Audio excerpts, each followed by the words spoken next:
Hi കൂട്ടുകാരെ, എല്ലാവർക്കും സുഖമല്ലേ? ആദ്യമായിട്ടാട്ടോ ഞാൻ ഫേസ് കാണിച്ചൊരു വീഡിയോ ഇടുന്നത്. അപ്പോഴ് പിന്നെ എനിക്ക് പറയാനുള്ളത് എന്താന്ന് വെച്ച് കഴിഞ്ഞാല്, ഒട്ടും വളച്ചു കെട്ടില്ലാതെ അങ്ങോട്ട് പറയാം. ഇന്ന് പെട്ടെന്ന് ഉണ്ടാക്കിയെടുക്കാൻ പറ്റുന്ന ഒരു കറിയുടെ റെസിപ്പിയാണ് കേട്ടോ കാണിക്കുന്നത്. പെട്ടെന്നൊക്കെ ഉണ്ടാക്കിയെടുക്കാം. ഓഫീസിലൊക്കെ പോകുന്നവർക്കോ, അല്ലെങ്കിൽ വീട്ടിൽ മടി പിടിച്ചിരിക്കുന്ന സമയത്തോ, അല്ലെങ്കിൽ ഇതൊന്നും അല്ല, പെട്ടെന്ന് ഒരു ലഞ്ച് കഴിക്കണമെങ്കിലൊക്കെ ഉണ്ടാക്കാൻ പറ്റുന്ന നല്ലൊരു അടിപൊളി ഒരു കറിയാണ്. വെണ്ടയ്ക്ക വെച്ചാണ് ഉണ്ടാക്കുന്നത്. അപ്പൊ എങ്ങനെ കണ്ടു നോക്കാം. ഓക്കെ. അപ്പൊ ഞാൻ പറഞ്ഞ പോലെ കുക്കറിലോട്ട് വെണ്ടയ്ക്കയും പിന്നെ കുറച്ച് തക്കാളിയും കൂടെ ചേർത്ത് ഉണ്ടാക്കാൻ പറ്റുന്ന നല്ലൊരു കറിയാണ്. അപ്പൊ വീഡിയോയിലേക്ക് പോകുന്നതിന് മുന്നേ തന്നെ ഒരു കാര്യം പറയാൻ വിട്ടുപോയിട്ടോ. ചാനൽ സബ്സ്ക്രൈബ് ചെയ്യാതെ ആരെങ്കിലും കാണുന്നുണ്ടെങ്കിലേ സബ്സ്ക്രൈബ് ചെയ്ത് സപ്പോർട്ട് കൂടെ ചെയ്തേക്കണേ. അപ്പോൾ വായോ നമുക്ക് കറി ഉണ്ടാക്കുന്നത് എങ്ങനെയാണെന്ന് കണ്ടു നോക്കാം. അപ്പോഴേ ആദ്യം ഒരു കുക്കർ ഒന്ന് എടുത്ത് വെച്ചിട്ട് അതിലേക്ക് ദാണ്ടെ ഇതുപോലെ അരിഞ്ഞ വെണ്ടയ്ക്ക ചേർത്ത് കൊടുക്കാം. ഞാനൊരു 7-8 എടുത്തിട്ടുള്ളൂ കേട്ടോ. അത് ഇതുപോലെ ഒന്ന് അരിഞ്ഞ് ചേർത്ത് കൊടുക്കുന്നുണ്ട്. ഇനി ഇതിലേക്ക് ഒരു വലിയ നല്ല പഴുത്തത് നോക്കി ഒരു തക്കാളിയും കൂടെ ഞാനൊന്ന് ചേർത്ത് കൊടുക്കുന്നുണ്ട്. അപ്പോൾ ഇത് നല്ല വെറൈറ്റി ആയിട്ടുള്ള ഒരു വെണ്ടയ്ക്ക കറിയാണ് കേട്ടോ. അപ്പോൾ നമ്മുടെ തക്കാളിയും കൂടെ അങ്ങോട്ട് ചേർത്ത് കൊടുത്തിട്ട് ഇനി ഇതിലേക്ക് ഒരു സവാള ഒന്ന് അരിഞ്ഞ് ചേർത്ത് കൊടുക്കാം. ഇതൊന്നും ഒരുപാട് അങ്ങ് ചെറുതായിട്ട് അരിഞ്ഞെടുക്കണം എന്നൊന്നും ഇല്ല കേട്ടോ. അതെ, ഇതുപോലെ ഒന്ന് അരിഞ്ഞ് ചേർത്ത് കൊടുക്കുന്നുണ്ട്. ഇനി ഇതിലേക്ക് എരിവിന് വേണ്ടിയിട്ട് ഞാൻ ഒരു പച്ചമുളക് മാത്രമേ ചേർക്കുന്നുള്ളൂ.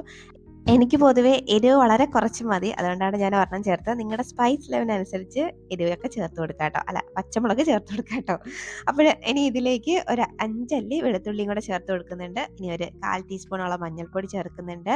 ഇനി ഒരു ചെറിയ പീസ് പുളിയാണ് ചേർത്ത് കൊടുക്കുന്നത് കേട്ടോ. അപ്പോൾ പുളിയുടെ ആ കുരു ഉണ്ടല്ലോ, അതുണ്ടെങ്കിൽ അങ്ങ് മാറ്റിയിട്ട് ചേർത്ത് കൊടുക്കണേ. ഇനി ഇതിലേക്ക് ആവശ്യത്തിനുള്ള ഉപ്പും കൂടെ നമുക്ക് ഈ സമയം അങ്ങോട്ട് ഇട്ട് കൊടുക്കാം.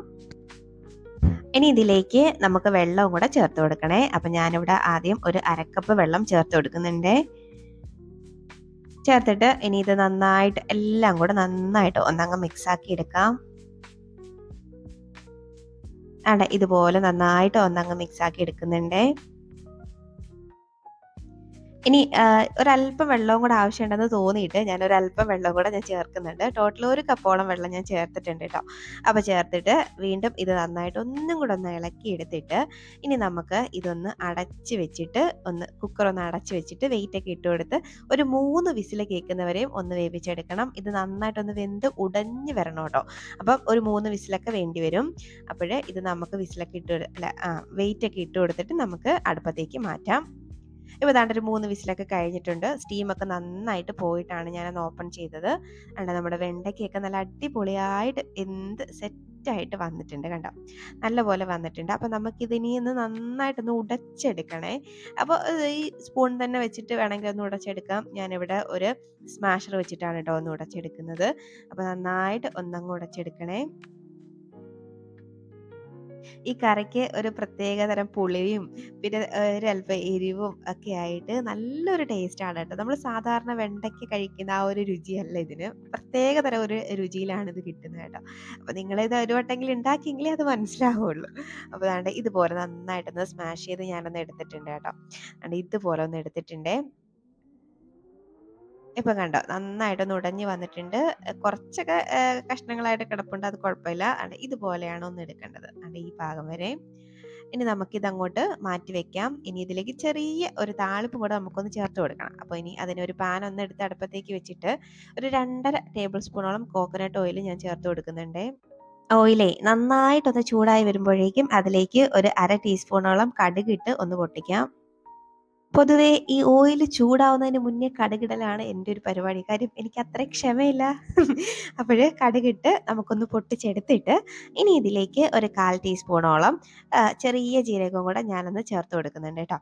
അപ്പോൾ ആ ചെറിയ ജീരകവും കൂടെ അങ്ങോട്ട് ഇട്ട് കൊടുത്തിട്ട് അത് ഒന്നങ്ങ് മൂത്ത് വരുമ്പോഴേക്കും ഇനി അതിലോട്ട് കുറച്ച് കറിവേപ്പിലയും കൂടെ നമുക്കൊന്ന് ചേർത്ത് കൊടുക്കാം. കൂടെ ഒരു 2, 3, 4 വറ്റൽമുളകും കൂടെ ചേർത്ത് കൊടുക്കുന്നുണ്ട്. വറ്റൽമുളക് ഞാനൊന്ന് ചെറുതായിട്ടൊന്ന് രണ്ടായിട്ടൊന്ന് കട്ട് ചെയ്തിട്ടാണ് ചേർത്ത് കൊടുക്കുന്നത് കേട്ടോ. ഇനി ജസ്റ്റ് ഒന്നങ്ങ് മിക്സ് ആക്കി എടുക്കാം. ചെറുതായിട്ട് ഒന്നങ്ങ് വഴറ്റിയെടുത്താൽ മതിയേ. അപ്പോൾ ദാണ്ടെ ഇതുപോലെ ജസ്റ്റ് ഒന്നങ്ങ് മിക്സ് ആക്കിയിട്ട് ഇനി ഇതിലേക്ക് കുഞ്ഞുള്ളി ചേർത്ത് കൊടുക്കാം. ഞാനൊരു 5, 6 കുഞ്ഞുള്ളി എടുത്ത് ദാണ്ടെ ഇതുപോലെ വട്ടത്തിലരിഞ്ഞ് ഒന്ന് വട്ടത്തിലും നീളത്തിലും ഒക്കെ അരിഞ്ഞിട്ടുണ്ട്. ഒന്ന് ചേർത്ത് കൊടുക്കാം. അപ്പോൾ കുഞ്ഞുള്ളി അരിയാനും എടുക്കാനുമുള്ള ബുദ്ധിമുട്ടുണ്ടെങ്കിൽ ഒരു സവാളയുടെ 1/4 ഭാഗമൊക്കെ എടുത്ത് ഇതുപോലെ ഒന്ന് അരിഞ്ഞ് ചേർത്താൽ മതി. എന്നിട്ട് നന്നായിട്ട് ഒന്നങ്ങ് വഴറ്റിയെടുക്കാം. ഒരുപാടങ്ങ് ബ്രൗൺ നിറത്തിലൊന്നും എത്തിക്കണ്ട. ജസ്റ്റ് ഒന്ന് മൊരിഞ്ഞ് വന്നാൽ മതിയേ. അപ്പോൾ ദാണ്ടെ ഈ പരുവം വരെയൊക്കെ ഒന്നങ്ങ് വഴറ്റിയെടുത്തിട്ട് ഇനി നമുക്ക് നമ്മൾ റെഡിയാക്കി വെച്ചേക്കുന്ന നമ്മുടെ വെണ്ടയ്ക്കയുടെ മിക്സ് ഉണ്ടല്ലോ, അതും കൂടെ അങ്ങോട്ട് ചേർത്ത് കൊടുക്കാം. അപ്പോൾ ശരിക്കും പറഞ്ഞാൽ ഇതിൻ്റെ ഒരു ടേസ്റ്റ്, അതിൻ്റെ ആ ഒരു തനതായ ടേസ്റ്റ് വരുന്നത് ഈ താളിപ്പ് ചേർക്കുമ്പോഴാട്ടോ. അപ്പോൾ ഇനി നന്നായിട്ട് ഒന്നങ്ങ് മിക്സാക്കി എടുക്കാം. നന്നായിട്ട് ഒന്നങ്ങ് മിക്സാക്കി എടുത്തിട്ട് ഈ സമയത്ത് ഉപ്പൊക്കെ ഒന്ന് നോക്കിയിട്ട് ഒന്ന് കറക്റ്റ് ചെയ്ത് കൊടുക്കണേ. അപ്പോഴേ ഞാനതിലേക്ക് കുറച്ച് ഉപ്പും കൂടെ ഒന്ന് ചേർത്ത് കൊടുക്കുന്നുണ്ട്. എനിക്ക് ഉപ്പ് കുറച്ച് കുറവാണെന്ന് തോന്നിയിട്ട്. അപ്പം ഉപ്പും കൂടെ ചേർത്ത് കൊടുക്കാം. ഇനി ഉപ്പും കൂടെ ചേർത്ത് കൊടുത്തിട്ട് ഇനി ഇത് നന്നായിട്ട് ഒന്നങ്ങ് മിക്സാക്കിയും കൂടെ കൊടുത്തു കഴിഞ്ഞാൽ നമ്മുടെ അടിപൊളിയായിട്ടുള്ള കറി ഇവിടെ റെഡിയാവും. സാധാരണ നമ്മൾ വെണ്ടയ്ക്ക വെച്ചുണ്ടാക്കുന്ന കറി പോലെയേ അല്ല കേട്ടോ, ഒരു വ്യത്യസ്ത ടേസ്റ്റാണ്. ഇതിൻ്റെ കൂടെ ചോറിൻ്റെ കൂടെ ഇത് മാത്രം ഉണ്ടെങ്കിൽ നമുക്ക് ചോറ് കഴിക്കാം. പിന്നെ സൈഡിൽ വല്ല തോരനോ അല്ലെങ്കിൽ ചെറിയ എന്തെങ്കിലും വറവലോ ഒക്കെ ഉണ്ടെങ്കിൽ നമുക്ക് ചോറ് കഴിക്കാം. അടിപൊളി കറിയാണ്. അപ്പോൾ ഇങ്ങനെ ഇതുവരെയും ട്രൈ ആക്കി നോക്കിയിട്ടില്ലെങ്കിൽ ഉറപ്പായിട്ടും ട്രൈ ആക്കിക്കോ, പൊളി ടേസ്റ്റാണ്. എന്നിട്ട് വീഡിയോ ഇഷ്ടമാവുകയാണെങ്കിൽ ലൈക്ക് ചെയ്യാൻ മറക്കരുത് കേട്ടോ. അപ്പോൾ ഇനി റെസിപ്പിയുമായിട്ട് വീണ്ടും കാണാം.